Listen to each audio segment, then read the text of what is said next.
Bonjour, aujourd'hui on va évoquer la somptuosité des étoffes nécessaires à la confection du caftan marocain.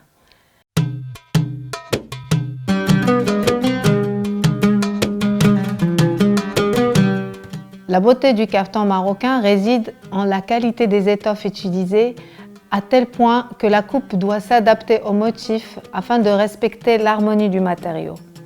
Alors que les vêtements du quotidien sont taillés dans du lin, du coton ou des lainages, les caftans d'apparat mettent en lumière le clinquant d'étoffes superbes. La richesse des compositions du caftan diffère selon les moyens de chacun.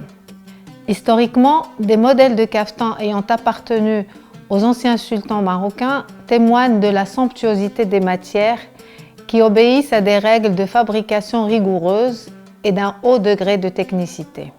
L'élaboration du caftan met en œuvre des traditions de textile ancestrales dédiées à la fabrication d'étoffes extraordinaires et qui insufflent la vie en l'animant de leurs nuances et de leurs dessins.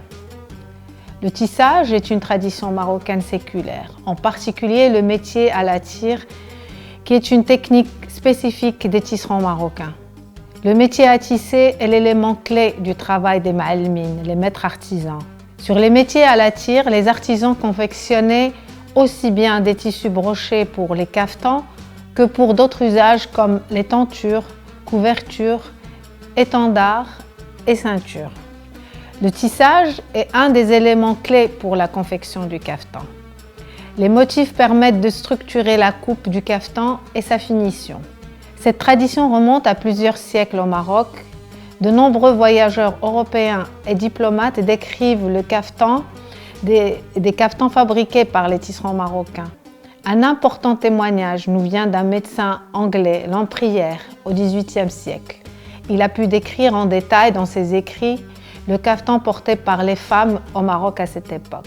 On ne peut parler de tissage au Maroc sans évoquer une célèbre famille de tisserands, dont l'un des ateliers tissage de soieries et de brocart était le plus important du royaume au XIXe siècle.